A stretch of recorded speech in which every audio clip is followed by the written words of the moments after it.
어떻게 했습니까? 그는 아왕에 가서 앞으로 비가 절대로 오지 않을 것이다, 그렇게 전하고 도망간 사람이죠. 자, 그와 같이 엘리야는요,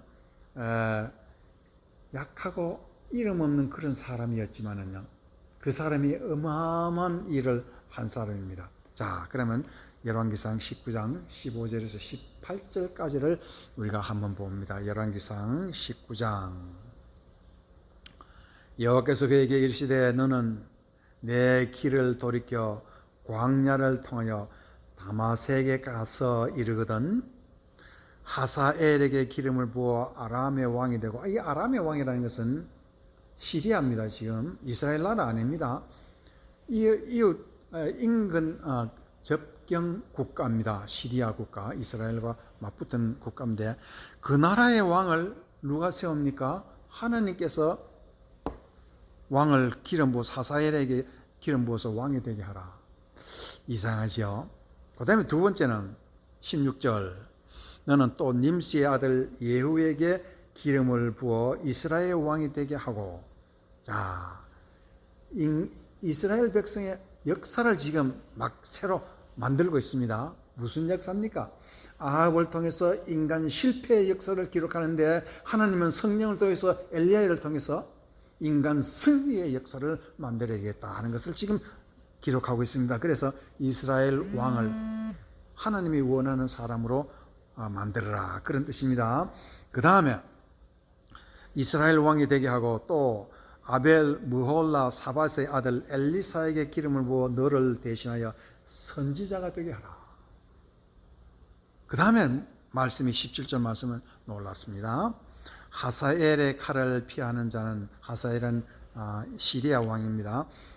피하는 자는 예후가 죽이고, 예후는 이스라엘 북쪽 이스라엘 나라의 왕이 아합 이후에 오는 왕입니다. 예후가 죽일 것이요, 예후의 칼을 피하는 자를 엘리사가 죽이리라.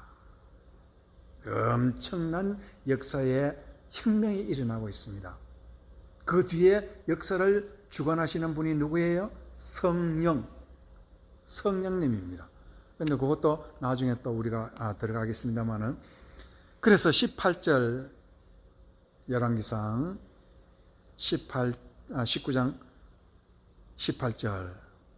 그러나 내가 이스라엘 가운데에 7,000명을 남기리니 이 사람들은 바알에게 무릎 꿇지 아니하고 절하지 아니했다라고 말을 하고 있습니다. 7,000명을 남기기 위해서 인간 이스라엘 백성들의 역사를 이렇게 새로 쓰고 있습니다. 혁명의 역사를 쓰고 있습니다. 이 7,000명은 어떤 사람입니까? 이 7,000명은 하나님께서 인생에게 승리의 역사를 주시고자 한다는 것을 증거하기 위한 사람들을 이스라엘에 7,000명을 남긴다고 그랬습니다. 오늘날 우리가 예수를 믿는다는 것도 그렇습니다. 예수님이 우리에게 주신, 나에게 주신 인생은 절대로 실패하지 않고, 나는 승리하는 사람, 나는 하나님께 영광을 돌릴 사람, 승리하는 교회가 되고 승리하는 인생이 되어서 주님께 반드시 영광을 돌리고, 예수님의 영광을 돌리기 위해서 성령과 함께 살겠다 하는 사람이 이 7,000명이고 우리 예수 믿는 사람들입니다. 그래서 여러분이 다 아시는 뭐죠? 열왕기상은요, 19장에 가기 전에 17장, 18장, 19장이 연결되면서 엘리야의 큰 일을 거기에 기록하고 있습니다. 17장에는 어떤 일이 있습니까? 아합 왕에게 3년 반 동안 비가 내리지 않고 가뭄이 올 것이라는 것을 예언하고 도망갔습니다. 그러고 나서는 그리 시내가에 까마귀들이 떡과 고기를 가져다 줬지요. 그것도 부족해서 나중에 사르밧 과부의 집에서 가뭄을 3년 반 동안 마지막 지낼 때까지 거기서 살 때 그 과부의 집에 아무것도 먹을 것이 없습니다. 그러나 그가 시키는 대로 하니까 가루와 기름이 3년 반 동안 떨어지지 않고 기적 위에 기적이 계속해서 이어졌더라. 이것은 뭐냐? 아무리 이 세상에 가뭄이 와도 인간 승리는 절대로 없어지지 않는다는 것을 가뭄을 통해서 말했습니다. 그것뿐만 아니라 18장에 보면은 이제 가뭄이 다 끝날 쯤 돼가지고는 하나님께서 아합에게 명령했습니다. 이제 가서 아합 밑에 바알 선지자 400명, 400명이 있는데 그 400명을 전부 다 산으로 다 불러들여서 거기서 대결하자고. 어떤 대결? 송아지를 잡아놓고 거기에 불이 내리는 사람이 승리하는 것. 대결에서 누가 이겼습니까? 물론 엘리야가 이겼지요. 바알 선지자 400명은 아무리 기도하고 아무리 부르짖고 몸에 칼집을 내고 피를 흘리면서 기도해도 안 들어줬습니다. 그러나 엘리야는 이름 없는 엘리야, 오직 성령이 함께 하시는 엘리야, 성정이 우리와 같은 엘리야는 기도를 하니까 하늘에서 불이 내서 승리하고 400명을 죽였습니다. 그 소식이 누구에게 알려졌습니까? 아합의 부인 이세벨한테 알려지고, 그때부터 이세벨이 이 엘리야를 죽이려고 또 자니까 어떤 일이 일어났습니까? 이 엘리야는 그때부터 도망가다가 사실은 자기가 죽고 싶다고 하나님 앞에서 말하는 것이 있습니다. 19장 4절에 보면 그와 같은 말씀이 있습니다. 자기 자신은 광야로 들어가 하룻길쯤 가서 한 로뎀나무 아래에 앉아서 자기가 죽기를 원하여 이르되 여호와여 넉넉하오니 지금 내 생명을 거두옵소서. 나는 내 조상들보다 낫지 못하나이다. 이세벨이라는 여자가 자기를 쫓아오니까 자기가 자살하는 충동까지 느끼는, 성정이 꼭 우리와 다 닮았습니다. 우리와 다를 바가 하나도 없어요. 그런데 딱 하나 다른 게 있어요. 성령님이 함께 했어요. 성령님이 그에게 임해서 하는 말이 무엇입니까? 인간 역사는 인간의 행동으로 이루어지는 것이 아니고 성령의 산물이라 하는 것을 이 엘리야에게 가르쳐 주었습니다. 정말 그런가? 정말 그런가? 그래서 요한 1서 5장 4절 5절에 보면 다음과 같은 말씀이 있습니다. 무릇 하나님께로부터 난 자마다 세상을 이기느니라. 세상을 이기는 승리는 이것이니 우리의 믿음이니라. 예수께서 하나님의 아들이심을 믿는 자가 아니면 세상을 이기는 자가 누구냐라고 질문하고 있습니다. 요한 1서 5장 4, 5절 말씀은 참 놀라운 말씀입니다. 예수 그리스도가 사람이라는 것을 믿을 때 무슨 말인가 알겠죠? 나도 사람이라는 것을 내 자신이 스스로 아는데 예수님 또 사람이라는 것을 믿을 때 사람에게는, 예수를 믿는 사람에게는 실패는 없다고, 가장 높고 높은 영광을 차지할 사람이 바로 사람이라는 것. 그 말은 너무나 기가 막힌 말씀이 있습니다. 그것은 말하면 천국이라는 그 자체에 천국의 왕이 사람이고, 무슨 말인가 이해하겠죠? 천국의 주인이 사람, 세상이 된다는 것입니다. 이건 이 세상에 없는 역사가 하늘나라에 가서 새롭게 이루어진다는 것입니다. 승리하는 사람들마다 다 하늘나라에 가서 세상이, 인간 세상이 거기서 이루어지고, 이와 같이 인간 세상에서 저 하늘나라의 세상까지 전부 다 인간이 움직이는데, 인간이 그와 같은 영광과 성공을 하도록 만드는 분이 누구시냐? 성령. 그러면 성령님은 내 인생의 지휘자일 뿐만 아니라 인류 역사의 지휘자입니다. 그래서 이 성령님은 참 놀라운 분이시죠. 그래서 이 열왕기 하에 2장에 들어가면은 이 성령님이 인류 역사의 지휘자라는 것을 증명하는 것이 거기에 나와 있습니다. 열왕기 하 2장 9절에서 11절 말씀에 보면은요, 참 놀라운 말씀이 있습니다. 그 놈의 엘리야가 엘리사에게 이르되 나를 네게서 데려감을 당하기 전에, 이제 둘이 헤어지는 순간입니다. 전에 내가 네게 어떻게 할지를 구하라.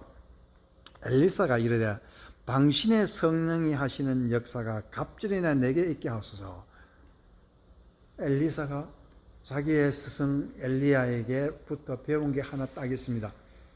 엘리야 자기 스승이 하는 모든 일은 전부 다 성령과 함께 하더라는 것입니다. 성령에게 물어보고 성령께 손잡고 성령과 함께 하니까 인간 승리의 역사를 쓰게 되는 그런 엘리야가 되었더라 하는 것을 엘리사가 분명히 알고, 지금 죽기 전에 내가 네한테 뭐 해줄꼬? 그러니까 엘리사가 당신의 성령의 역사를 갑절이나 내게 주시옵소서. 그래서 엘리사는 어떤 일을 한다고? 엘리사는 솔직히 말해서 열왕기하 2장 이후를 보면 엘리사의 역사가 거기 쭉 나타나는데, 엘리사는 솔직히 말해서 엘리야보다 더 기가 막힌 기적과 기적을 행하면서 인간 승리의 역사를 기록한 사람입니다. 정말 아랍 시대, 아합 왕이라는 시대에는 참으로 메마른 시대고 인간 승리가 찾을 수 없는 시대인데, 엘리사 시대에는 그렇지 않았습니다. 인간 영광이 거기에 있었습니다. 인간에게 영광이 있더라는 것을. 그 인간의 영광이 누구의 영광이면 예수님의 영광이요, 그 예수님의 영광을 우리에게 주시고자 하기 위해서 구약 성경에서부터 그것을 증거하고 계십니다. 그래서 그 말씀을 계속 읽어가면은 하신지라 이르되 네가 어려운 일을 구하는도다. 그러나 나를 네게서 데려가시는 것을 네가 보면 이 일이 네게 이루어지려니와 그렇지 아니하면 이루어지지 아니하리라 하고 두 사람의 길을 가며 말하더니 불수레와 불말들이 한두 개가 아니고 여러 말들이, 불수레와 불말들이 두 사람을 갈라놓고 엘리야가 회오리 바람으로 하늘에 올라가더라. 죽음도 해결하는 역사가 있어요. 여기서 인간 역사의 최후의 승리는 죽음을 이기는 건데 엘리야가 그거를 우리에게 증거했습니다. 참 놀라운 것이지요.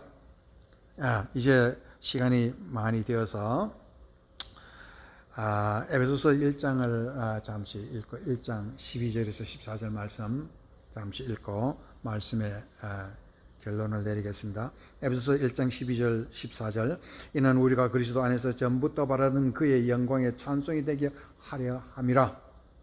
그 안에서 너희도 진리의 말씀 곧 너희의 구원의 복음을 듣고 그 안에서 또한 믿어 약속의 성령으로 인치심을 받았으니, 성령의 인치심, 도장을 찍었다. 그죠? 예수님을 믿는 사람마다 전부 다 성령 도장 이 가슴속에 콱콱콱 다 찍어 나왔습니다. 그래서 우리는 성령 없는 사람 없어요. 예수 믿는 사람 다 성령이 있습니다. 이 성령은 우리 기업의 보증이 돼서, 이 기업이라는 것은 뭐예요? 천국이 내 천국이 된다는 것이죠. 천국은 바로 인간 세상이 된다는 것입니다. 그 천국의 왕은 누구예요? 예수님이십니다. 그 영광에 예수님이 계시기 때문에 그 영광이 우리의 영광이 된다는 것입니다. 그런데 거기서 또 놀라운 것이 있습니다. 우리 기업의 보증이 되사, 이 보증이라는 말은 성령이 우리에게 주시는 역사를 말하는데, 이 보증이라는 말을 그리스 말로 보니까 아라본이라는 말이 쓰는데, 이 아라본이라는 것은 여러분이 집 살 때 처음 다운페이 하지요. 다운페이 하고 그 다음에 계속해서 우리가 페이먼트 내지요. 그와 같이 성령은 우리에게 한 번 임하는 게 아니라 계속해서 우리에게 다운페이 내는 것처럼 그렇게 오신다는 것을 말하고, 그렇게 해서 우리가 예수님의 완전한 영광 속에 들어갈 때까지 성령님은 우리를 인도하시는 우리 인생의 지휘자, 인생의 길의 인도자라는 것입니다. 지난 주일에 우리가 성령에 대해서 우리가 말했지만은 오늘 본문에서는 성령의 역사가 너무너무 기가 막히게 있습니다. 그래서 오늘 본문의 결론은 믿는 자에게는 실패는 없습니다. 승리밖에 없습니다. 그래서 오늘 엘리야를 통해서 죽음에 승리하고 질병에 승리하고 슬픔에 승리하고 고독에서 승리하고 서러움에서 승리하고, 누구 때문에? 성령님 때문에. 그래서 14절 말씀 다시 한번 봅니다. 14절 말씀 다 같이 한번 또 읽습니다. 14절 그가 내 영광을 나타내리니 내 것을 가지고 너희에게 알리시겠습니다. 성령님은 끝까지 예수님이 승리한 것을 우리에게 가슴속에 깊이 깊이 깨닫게 해주시려고 함께 하시는 성령의 인도전 받은 우리입니다. 이제 예수님의 영광이 우리의 영광이 되기를 여러분 앞에 축원합니다.